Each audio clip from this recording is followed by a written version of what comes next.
Well, g'day, curd nerds, and welcome to Ask the Cheese Man. This is where you can ask your home cheese making questions. This is episode 169. We're nearly at 200. A few more weeks now, I suppose. But big thanks to everybody who's a YouTube member. There are no new YouTube members this week, but we do have a new patron who supports the show financially, and that's Daniel Golding. Thank you, Daniel, for your financial support of the show. We've got lots of people in the chat today. What have we got? 64 so far. Thank you, everybody who's there. We will be getting to questions at about 20 past the hour, but right now I'm going to introduce my guest. My guest today is Dr. Quesero TV. That's his YouTube channel name. And his real name is Dietrich Truchsess. I'll get it right in a second. He's smiling in the thing. But what I'll do, I'll bring him in now and say g'day. G'day, how are you, Dietrich? Good day, Gavin. How are you? I know that my name is not very easy to pronounce. I know that, but I'm used to it. Don't worry about it. Not for Australians anyway, mate. Sorry. Yeah, I'm German ascendant, so. Very good. And you're originally from Maracaibo in Venezuela, yeah? Yeah, I was born in Venezuela, and I immigrated to New Zealand 8 years ago, and the 3rd of February of 2013. So I've been here for a while. Oh, fantastic. I'm already a Kiwi. You're already a Kiwi, so naturalized too now? Beg pardon? You're naturalized? As in you are okay. So you're New Zealander. Crazy. So you got German ancestry, and you speak Spanish fluently, obviously. That's my first language, my mother tongue. So your target audience on YouTube is mainly Spanish speaking, yeah? Yeah. Well, I've called myself the cheese doctor, Dr. Quesero, and I focus on teaching all South American cheeses. I started with the Venezuelan ones and the Colombians, but now I am expanding to all the South American cheeses. As a matter of fact, I wrote a book called Handmade Venezuelan and Colombian Cheeses, which is in my website. Oh, very nice. Is that in English or Spanish or both? It's in both. It's in both. It's in Spanish and in English. My website is drquesero.com. Might have to get a copy, mate, and start making some cheeses. Because I do get a lot of people from South America do ask me about South American cheeses, and I just can't find any recipes in English, so it's so hard.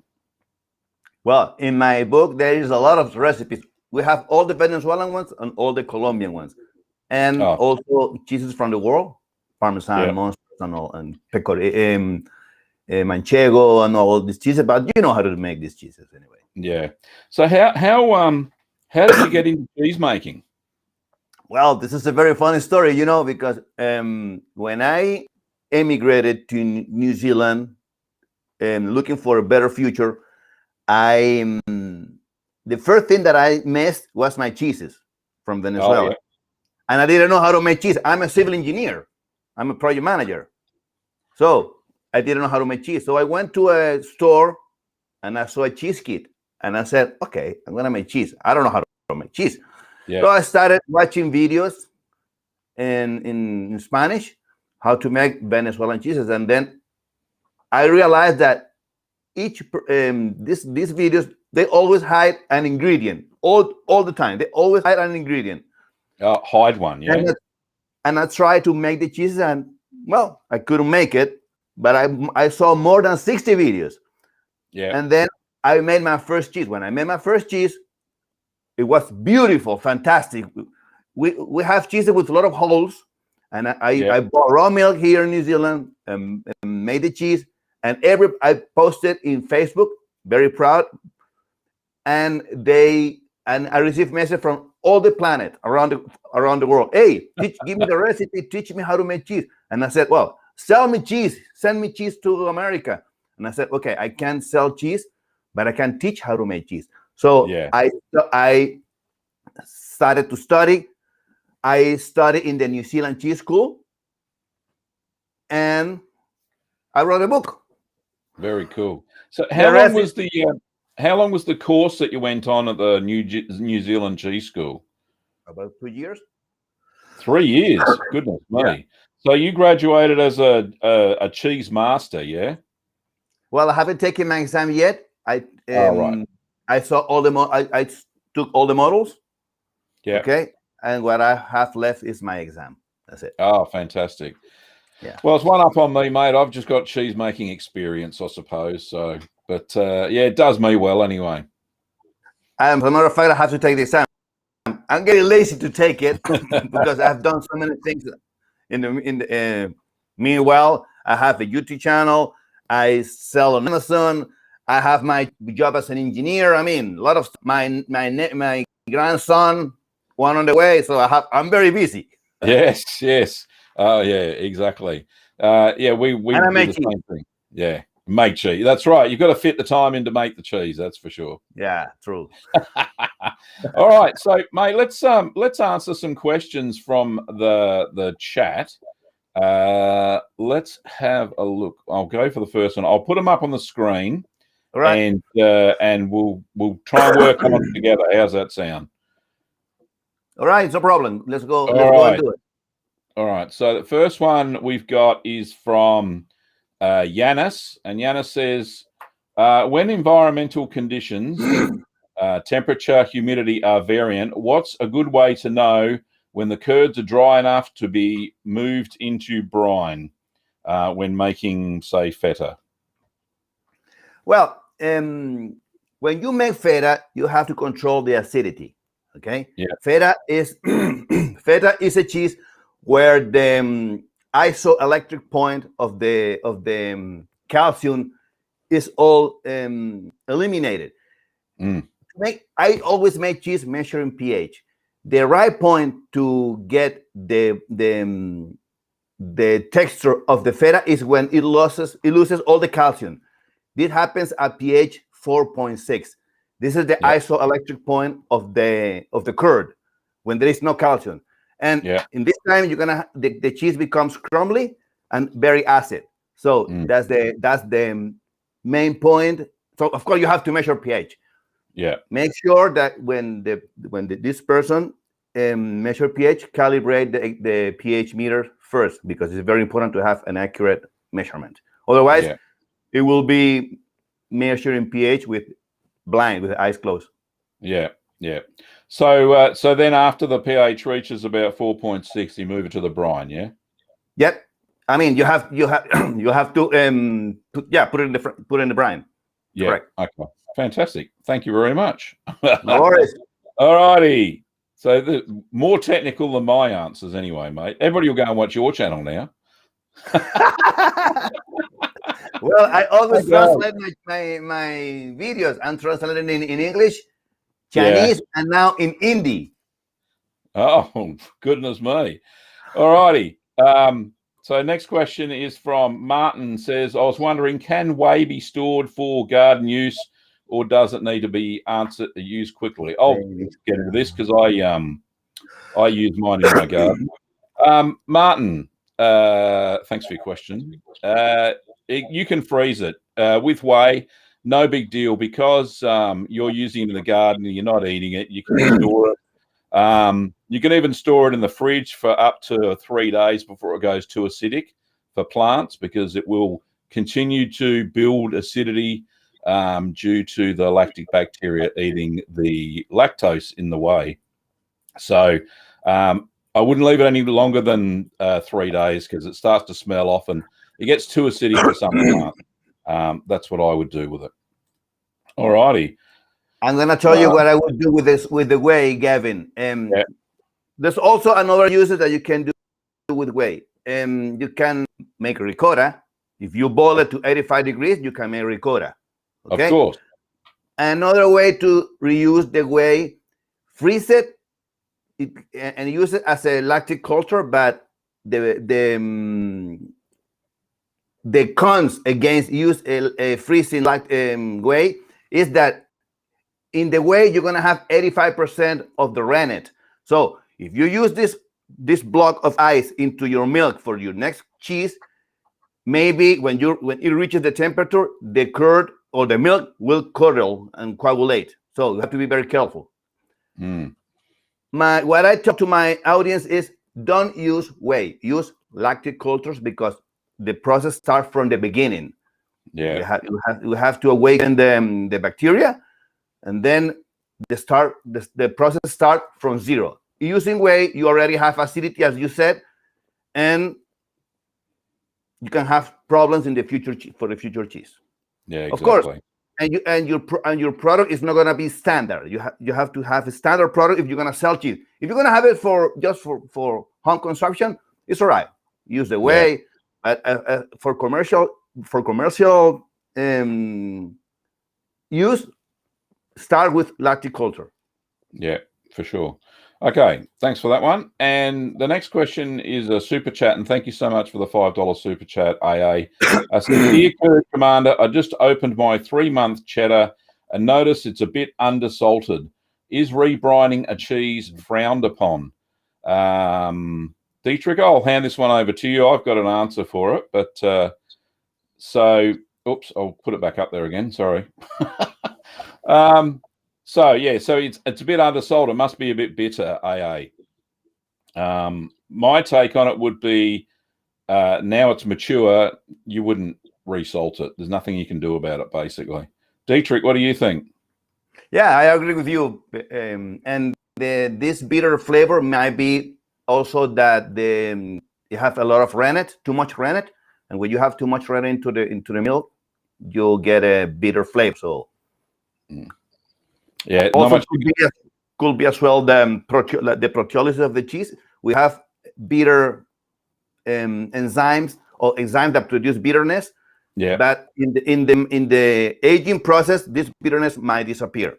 Yeah. So he could you could age the cheese longer. So wax or vac pack it again and leave it for another 3 months. Yeah. Could be a way of getting rid of that. If you think it's undersalted and it's not bitter now, then there's no problem. I just eat it.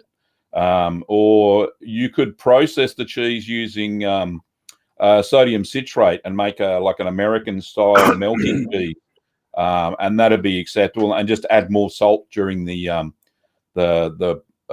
processing stage. So that would be acceptable. I would do that. So don't throw it away. Whatever you do, there's things you can do to it. Okay. So there's a good question here from Asma. So I will pass this one over to you because I don't regularly check pH on my cheeses unless they're pasta filata style cheeses. So to get the right pH to be able to stretch it. But can you just give a little bit of an explanation on checking pH with during the cheese making process, please, Dietrich? Yes, when we make cheese, the pH, I always check pH after after cutting the curd. To make mozzarella, the pH should be in an open window of pH 5.1 and 5.3. This is the window. It's a very small window, but depending on the level of calcium that the milk has, because the acidity neutralizes the calcium phosphate.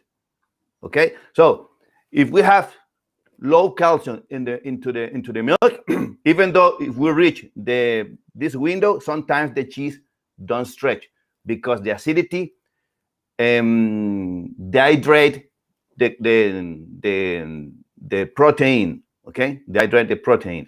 Yep. And what we need to do is leave the cheese for a while, cool it. Okay, not freeze it, cool it, so the proteolysis can act in time, and sooner or later he will stretch. Don't worry. Okay, you have to give him time. How to measure pH?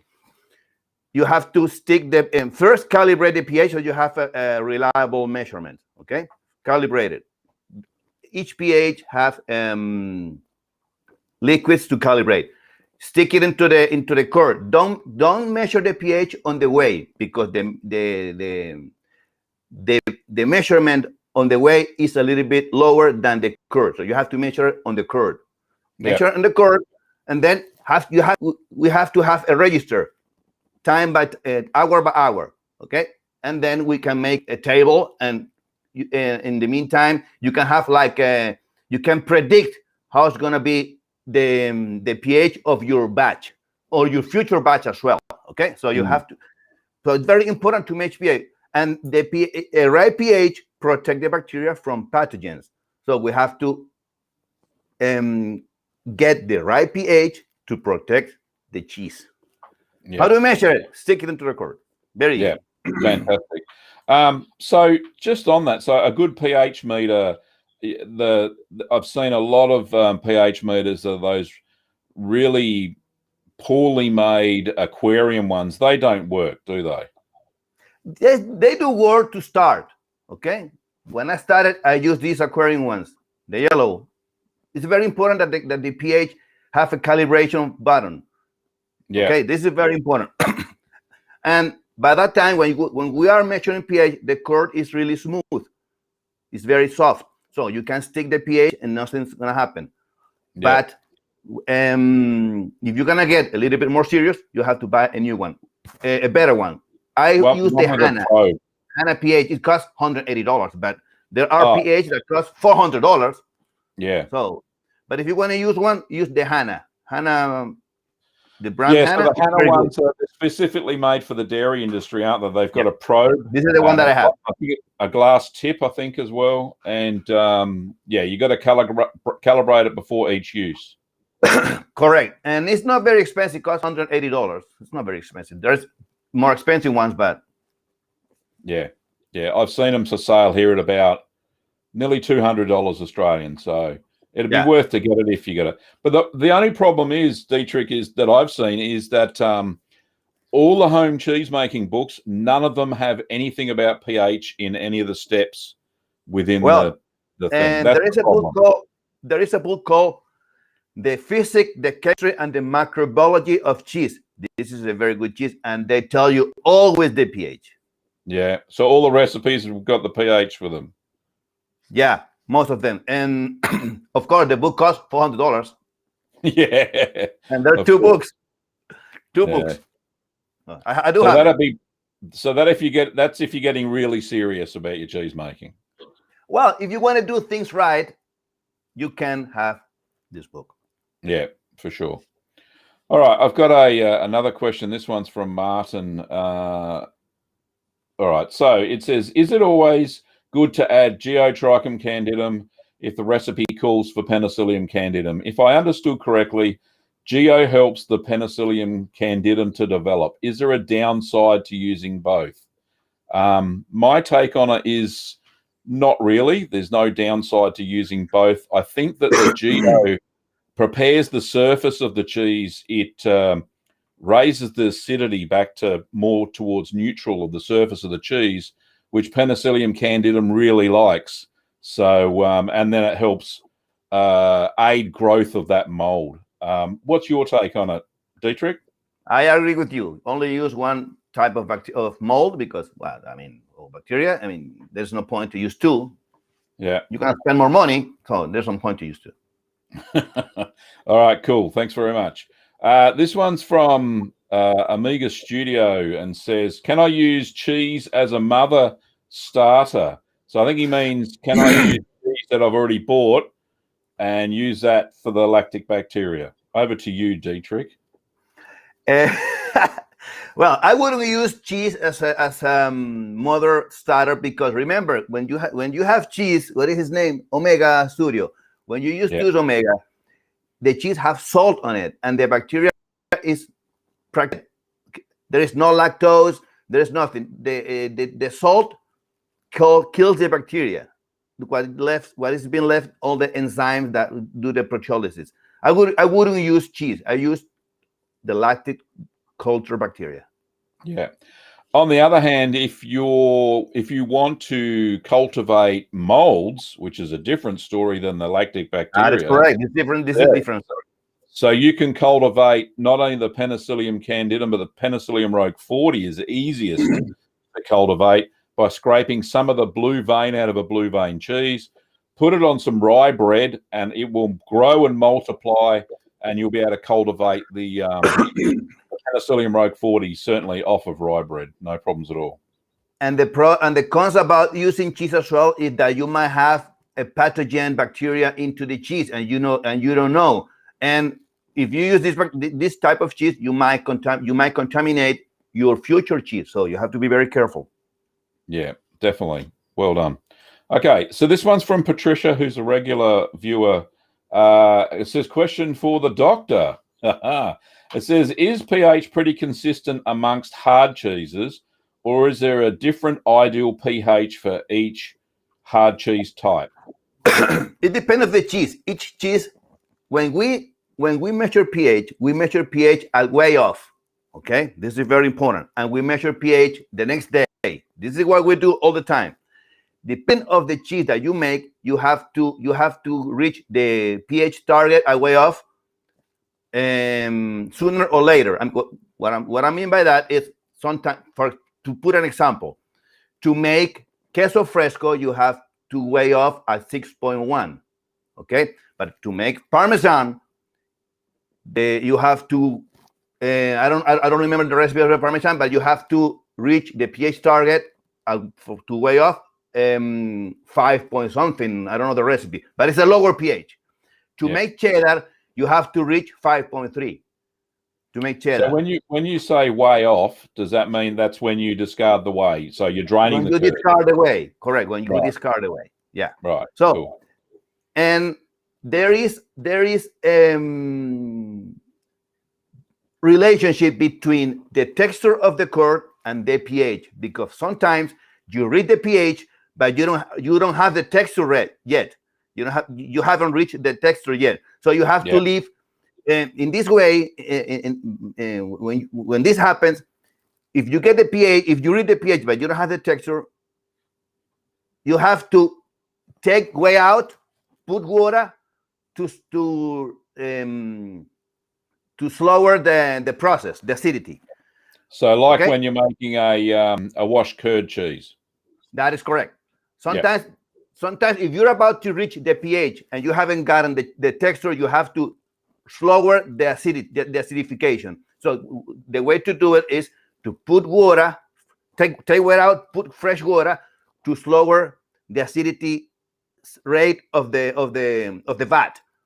Correct? So to give time to reach the whey. But sometimes you already have the texture, but you don't have the acidity, the pH target. So in this case, what we need to do is don't shake the curd anymore.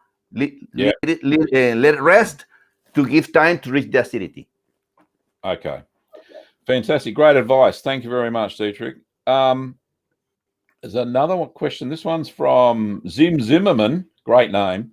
Gavin, in your cheese recipes, often specify a culture to be used, such as mesophilic, but does it make a lot of difference which specific breed of mesophilic is used?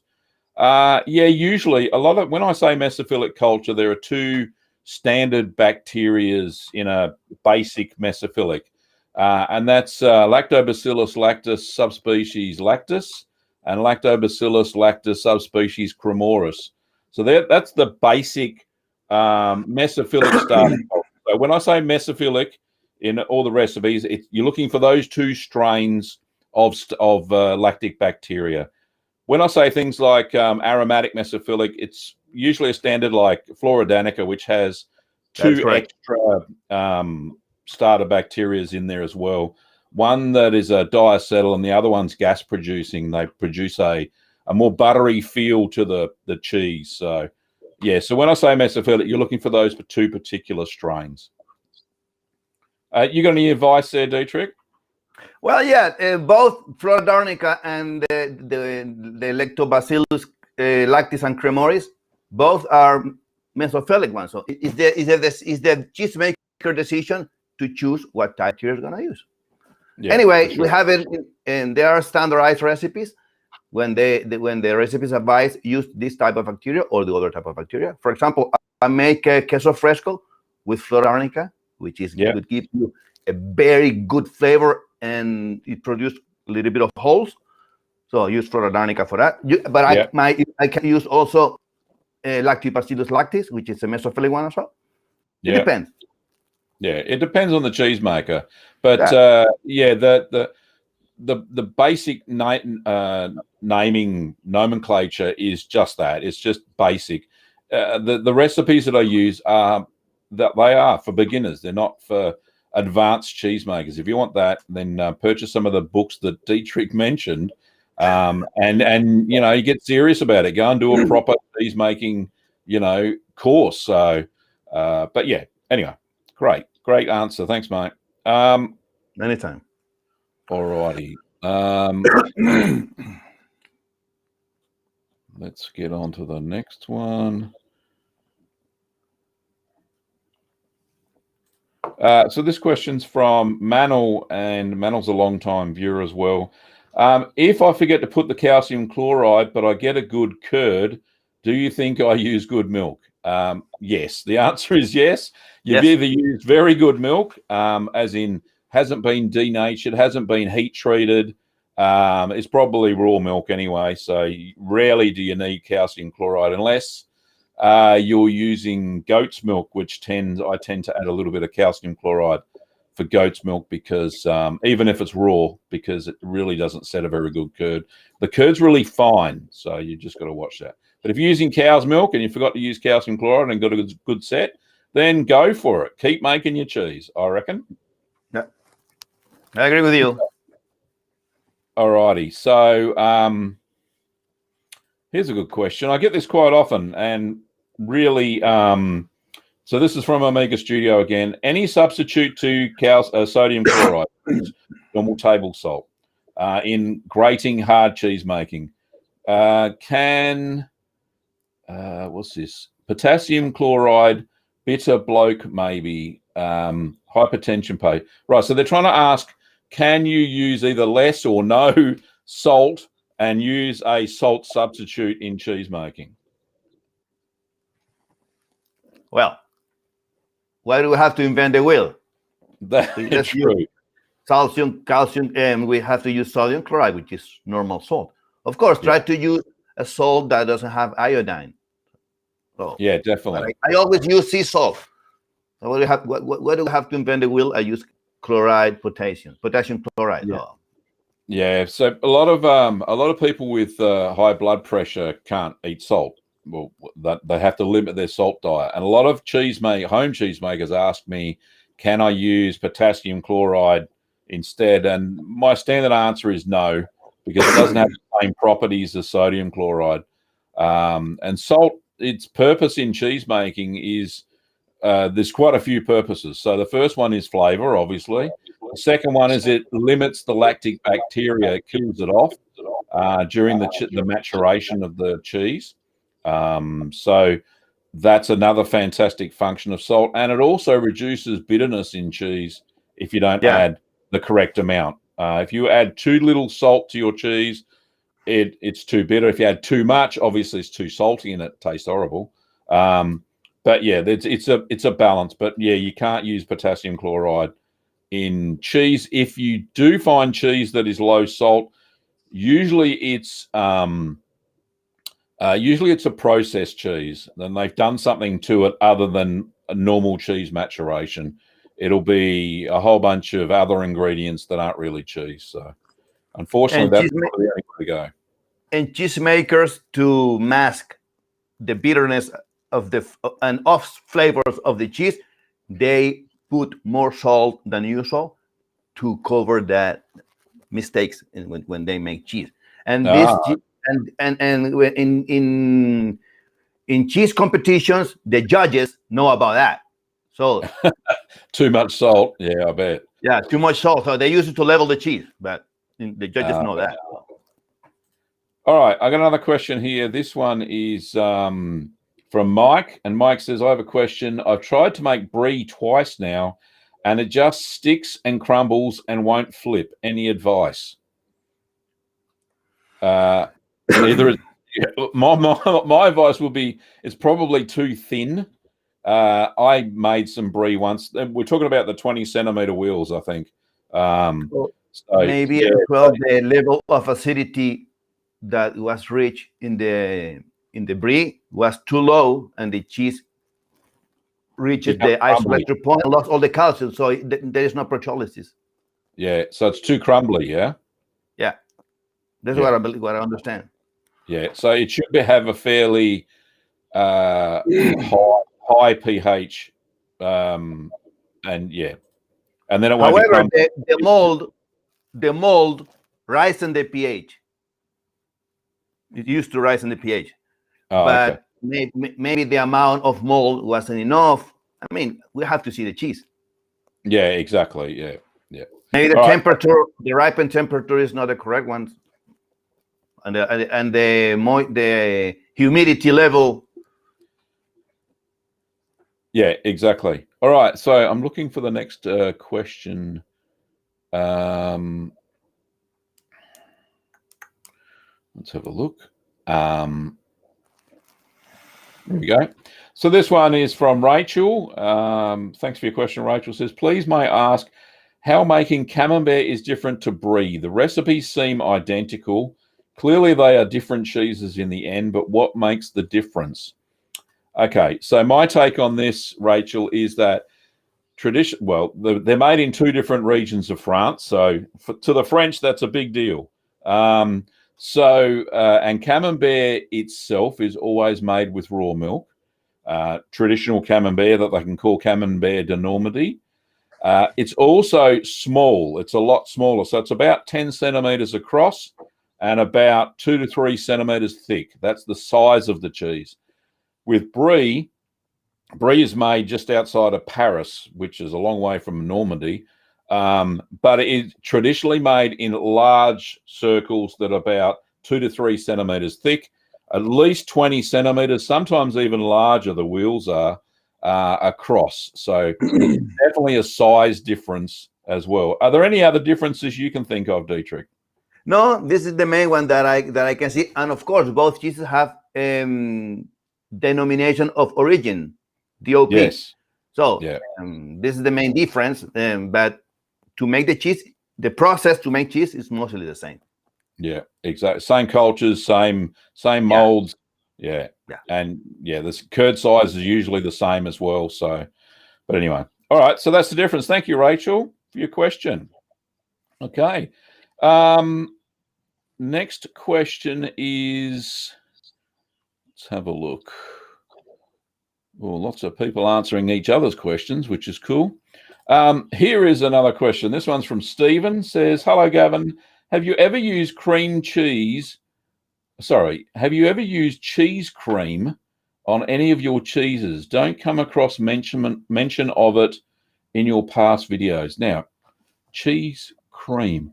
I think he's talking about, and I've heard of it before, that there's a PVA coating that has an anti-mold property that you can use instead of cheese wax or use under the cheese wax. I think that's what he's talking about. Now, personally, Stephen, I haven't ever used it. I haven't had a need for it. I tend more to vacuum pack the cheeses, being a home cheese maker. It's a lot easier. The ones that I can. If I need to wax anything, I'll wax the cheeses that have eye development, just to let them expand a little bit, which they can't really do in vacuum packing. But as far as using the PVA coating, a lot of industry cheesemakers do that. They do use the PVA coating. I can't remember the name of it personally, but it looks like cream, and you coat it over. It kind of dries opaque, and it protects the cheese from getting mold on it. But it's out there. I don't sell it personally in our shop, but what are your thoughts, Dietrich? I don't use cheese cream. I always wax the cheese or vacuum pack it to preserve it and keep the moisture. So that's what I do. Yeah, it keeps the moisture in and keeps the mold out. So yeah. But you can use it if you want. It's up to you. If you're in a particularly humid area and you're trying to make harder cheeses, then it probably would be a good thing because it has that mold inhibitor in it. But normally, I certainly don't see any use for it personally. All righty. Here's a good question. This one says, this is from Floravola. Great name. Okay. Would making cheese with a yogurt machine be the same process or would be different? It's basically an incubator. So I think the question is, using a yogurt machine, is it kind of cheating? I don't think so. I think those we sell 2 brands of yogurt devices. So there's a plug-in electric one, which you're right, it's basically an incubator, and it sits between, I think it's 35 and 40 degrees Celsius for however long you've got the container of yogurt in there. Some people leave the yogurt in a warm oven. They just turn the oven off, heat the oven up, turn it off, and leave it in the oven overnight with the oven off, of course, and that will be enough temperature to yogurt. I also use a thermos. So there's a thermos version of a yogurt maker, and you don't need any electricity, and that works perfectly. That's what I make skyr and all the yogurt that I make in that. Any extra thoughts, Dietrich? Well, I would use this incubator or this yogurt machine to make basic cheeses, as for example, queso fresco. But if you're going to make cheddar or you're going to make Parmesan or manchego, you need to cook the curds and reach higher temperatures. This incubator is not going to be useful. So you have to. It's very limited. So you can start with that if you want to make basic cheeses like queso fresco. Maybe you can make mozzarella. Yeah. But not other type of cheeses, because you can make there's an Icelandic cheese that I've made a video on, and Kim, if you're listening, my producer who's there somewhere, if you can find the recipe link for skyr, can you please pop that up in the chat on YouTube, please, love? Okay. Right. So the next one is, let's have a look.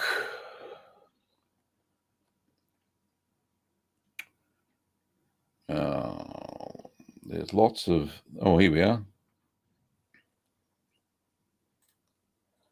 Okay. California Jones says, I make my cheese using a sous vide supreme. I don't think it's really a question, but I've actually got a sous vide as well, but I haven't used it because I find the method I use is, I put a little pot down the bottom and it's got some water in it, creates steam, and it's a pot. And I've been doing that for years and years. I really don't have a problem with it. Some people are a little bit scared because I've got 14 kilos of milk sitting on top of this smaller pot that's heating up the other one. But sous vides are great if you can set them, but they take a long time to heat up.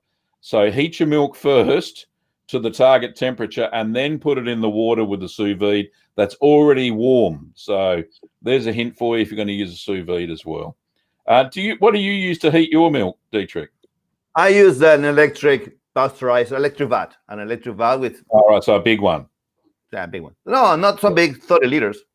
Oh, okay. It's all right.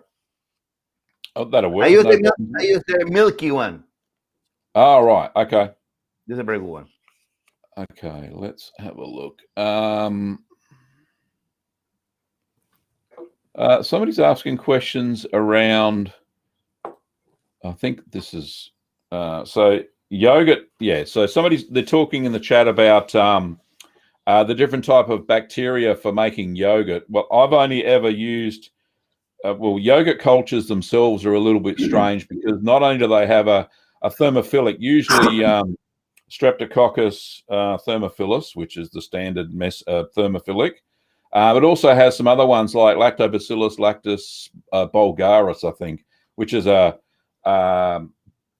starter culture that it's a quick acidifier, so which curdles the yogurt. So, but you can't use mesophilic starter culture to make yogurt because to make the process properly, you have to heat the milk over the temperature that mesophilic can handle, which is about 38 degrees Celsius. So you're actually heating the yogurt between 40 and 45 Celsius. So it'll actually kill off mesophilic if you try and use that to make yogurt. Any advice, Dietrich? Yeah, no, I agree with you.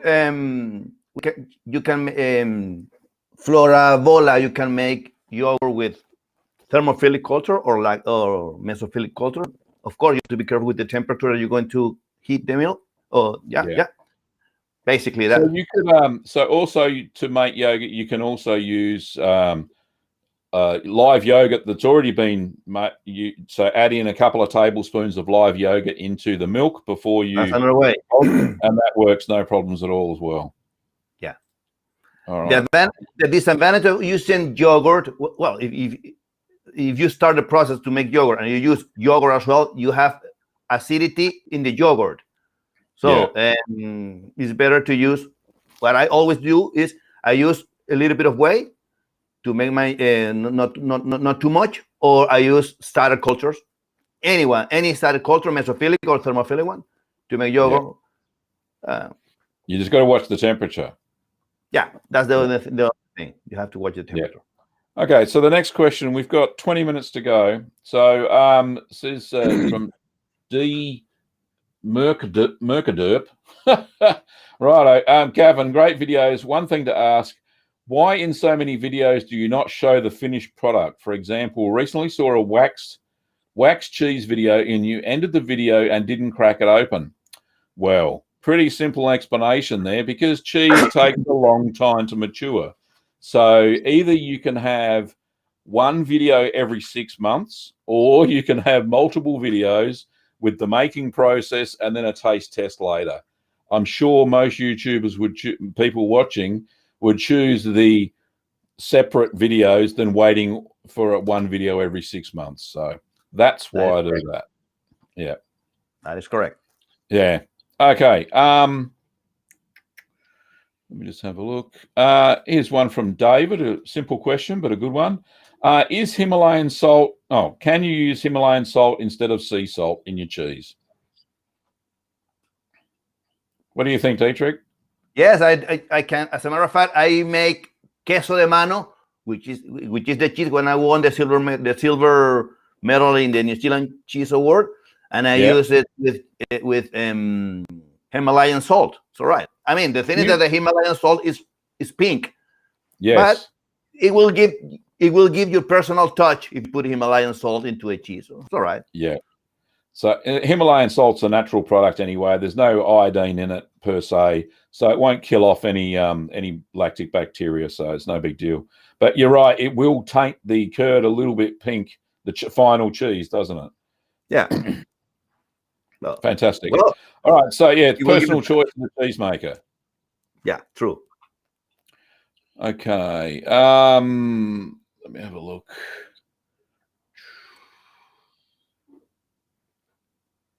A lot of questions today. We have a lot of people. Hey, oh man, I'm just trying to find one because there's a lot of little ones, but yeah, all right, we'll go for this one. This one's a big one. James says, "Hi Gavin, I made parmesan by your video. After a week, it was completely coated in blue mold. I also have the buttermilk blue in the cheese cave. Do you think this is related? I tried removing the blue mold from the parmesan, but it seems to be coated in blue." Okay, yes, that will happen. If you've got if you've got them out of ripening container, if they're just sitting on a shelf somewhere in the cheese fridge, you are going to get cross-contamination till the cows come home. Penicillium roqueforti loves to jump onto other cheeses. It loves everywhere. It loves the walls of your cheese fridge. It just hides everywhere. And it is a virulent strain of mold that will infect everything if you don't keep it under control.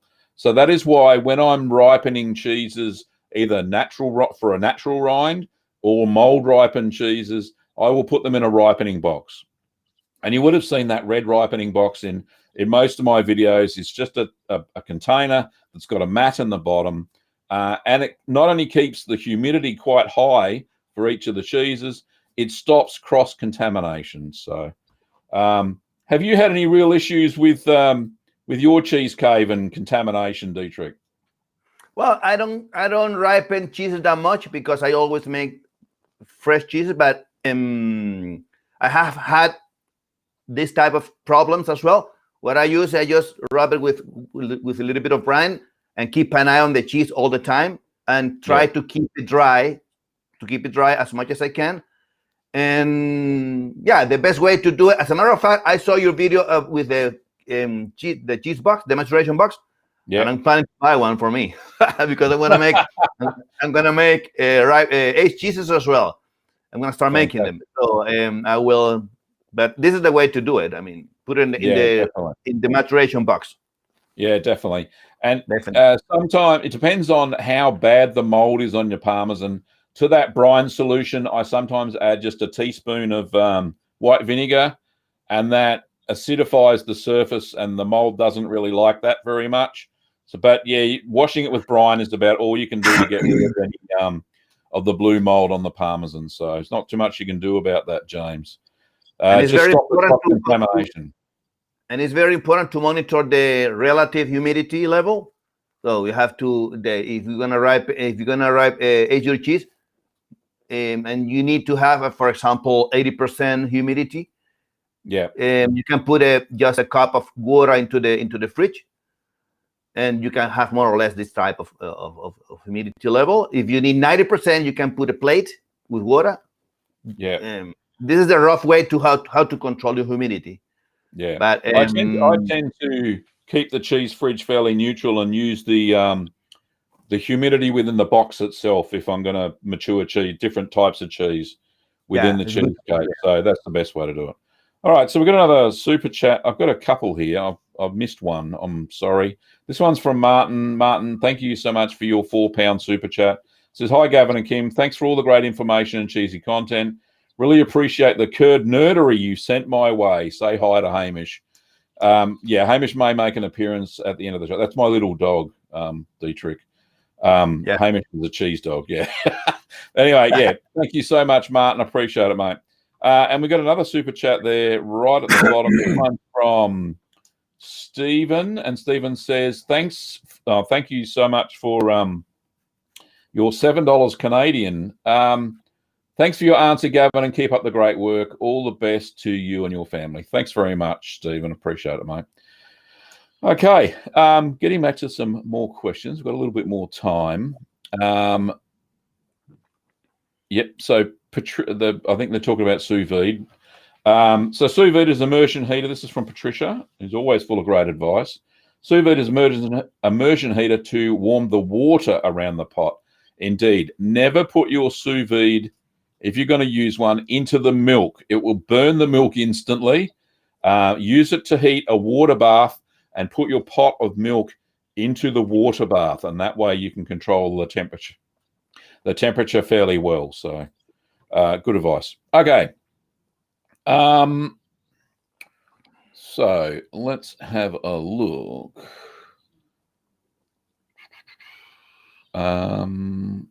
Looking for another question.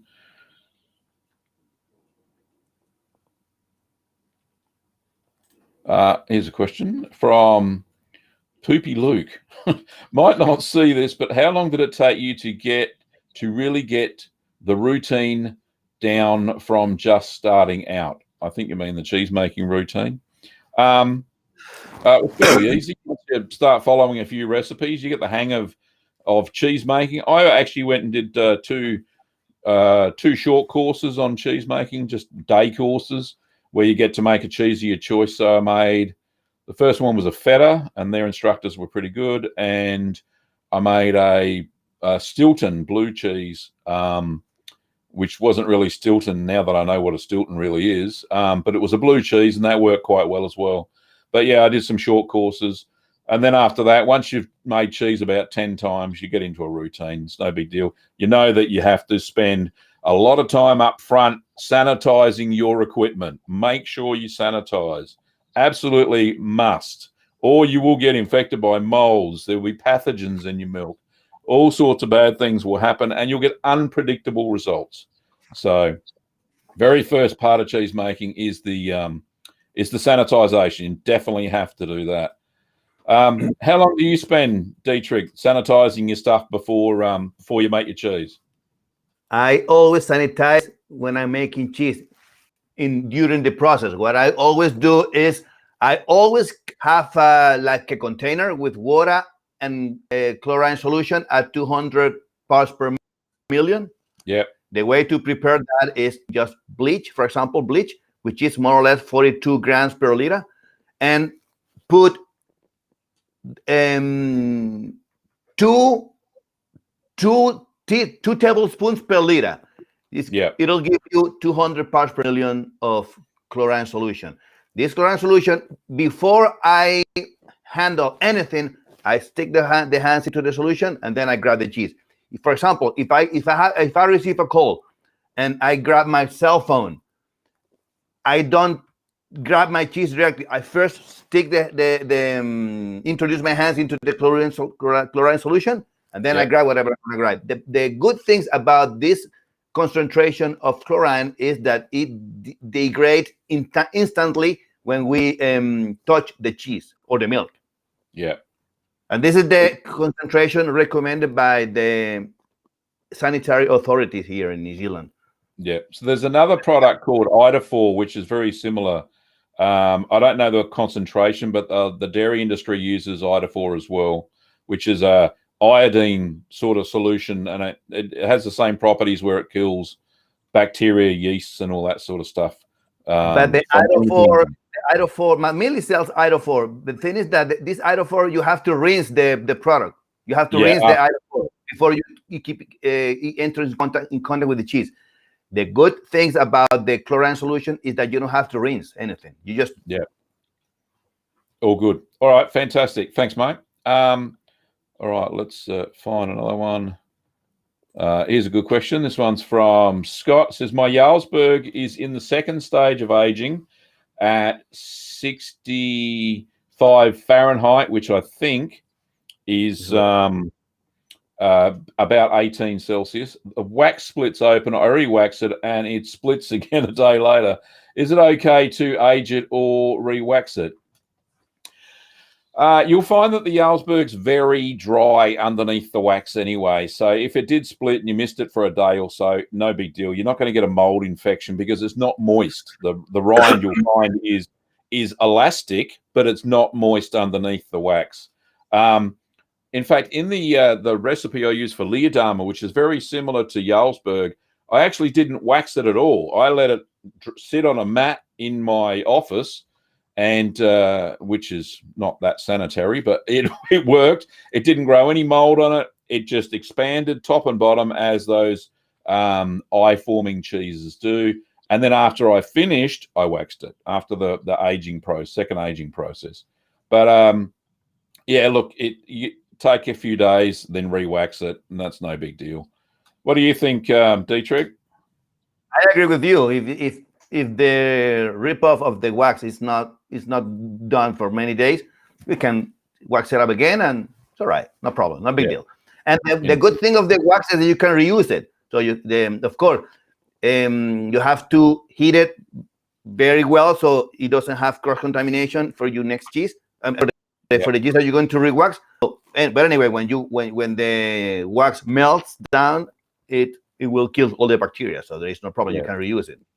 Yeah, I tend to use a if it's got cheese bits on it, I tend to soak the wax in warm water and then brush off the cheese bits that are stuck to it sometimes with a soft brush. And then once that's fairly clean, just pat it down with paper, put it in your wax bowl, and then use it again the next time. Like Dietrich said, I heat the wax to at least 75 degrees Celsius to kill any pathogens that may be on the wax, and you won't get any cross contamination of molds or bacteria or anything like that. Okay, only a couple more questions to go. Let's have a look. Gavin, one thing that for the last question that we didn't mention is that when you make cheese, you have to calibrate first your milk. So the way when we start making cheese, we have to find the proper milk. And the best way to find the milk is go to the supermarket and look for pasteurized milk, non-homogenized. The way to know how milk is non-homogenized is when there is a layer of cream on the top. This is when you can see that the milk is non-homogenized. Yeah. If you use milk, homogenized milk, all right, you might use it, but you can make pasta filata cheese. So this is one way to know how to find the correct milk. Yeah, I use exclusively, I use unhomogenized milk now because I find that if you use pasteurized and homogenized milk, it's hit and miss because the fat globules are so small. It really does make a very poor curd set. So you really need to have either a cream line, or it'll say unhomogenized or non-homogenized on the label. Whatever you do, don't even try to make cheese out of milk that has been ultra pasteurized. It's useless. It might as well be just white water. So don't use ultra pasteurized milk for cheese making. It won't work. Or UHT, so ultra high temperature milk is no good for cheese making whatsoever. So anyway, cool. So next question. This is just the last super chat that we had.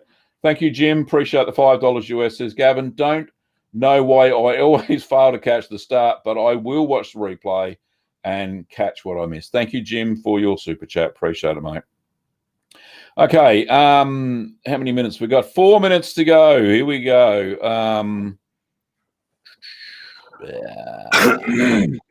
All right, here we go. Here's a simple one for you, Dietrich. What's the best beginner cheese? This is from C. Lee. Well, the best beginner cheese is to make queso fresco. It's very easy to make. You just heat the milk, put the bacteria, curdle, and that's it. Another easy cheese is to make feta. If you want to make gilly, South American cheese, you can make costeño cheese, which is a Colombian cheese. Very, very, it resembles a lot like feta cheese. And the thing is that it is more salty, about 5% salt. But basically this one, queso fresco, you can mozzarella is a very easy cheese to make using the short method, not the long method, because it's very hard with citric acid. This is a very good. Yeah. All right. Cool. And Kim's put the link for the cheese list for beginners with No Cheese Cave in the YouTube chat. So thank you very much, Kim, for that.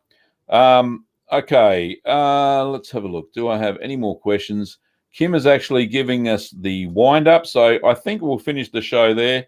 Thank you, Dietrich. I really appreciate your presence on the show. Thank you for being my guest today and helping answer some of the questions. It's always good to have somebody who's got a little bit of knowledge that maybe I don't, and some of the viewers haven't as well. So it's fantastic. And just to let everybody know, I will be appearing on Dietrich's show next week. He's got a live stream as well. And somehow he's getting somebody to do the translations into Spanish from whatever I say. So this will be interesting. I'm really looking forward to going on there. I think what day and time is it, Dietrich? It's going to be next Saturday. Today's Sunday here in New Zealand. Yeah. And it's going to be next Saturday at 9 p.m. New Zealand time. Okay. So that'll be 7 p.m. Australian Eastern time. Yeah. But if you want, we can put a little bit later. No, I think that time will be fine, mate. That's fine. All right. Let's do it at your 7 o'clock, my 9 o'clock. Exactly. All right. And I invite everyone around the planet to watch my show and to subscribe to my channel if you want to learn how to make South American cheeses. Cool. Now it will be, yeah. So that live stream will be in Spanish mainly, yeah. Yeah, but yeah, they're mainly in Spanish. My live shows are in Spanish, mostly. No, but there'll be it's going to be instant translation or something, isn't there? I will try to do that.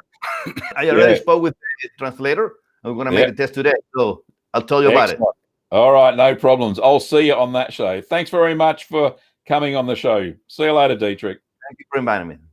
Thanks, everybody. And once again, thanks very much to our special guest this week, Dietrich, the Dr. Queso, Quesero, which is the cheese doctor. It's been fantastic having him on the show. If you liked the format of this show and you want to see more cheese people come on, or cheese makers, even home cheese makers, leave a comment down below. That would be fantastic. And once again, it wouldn't be a show without your questions. So thank you, everybody who asked questions in the chat. If I didn't get you, I'm sorry. The format of the show, we can only usually pick out a few questions. But anyway, thanks everybody for watching, and we will see you next week. If you want to catch the show with me and Dietrich, go pop over to his channel, Dr. Quesero TV, and I will put a link in the community page of the channel and announce the link to the show once that gets scheduled. All right, thanks, Curd Nerds, and we'll see you next time.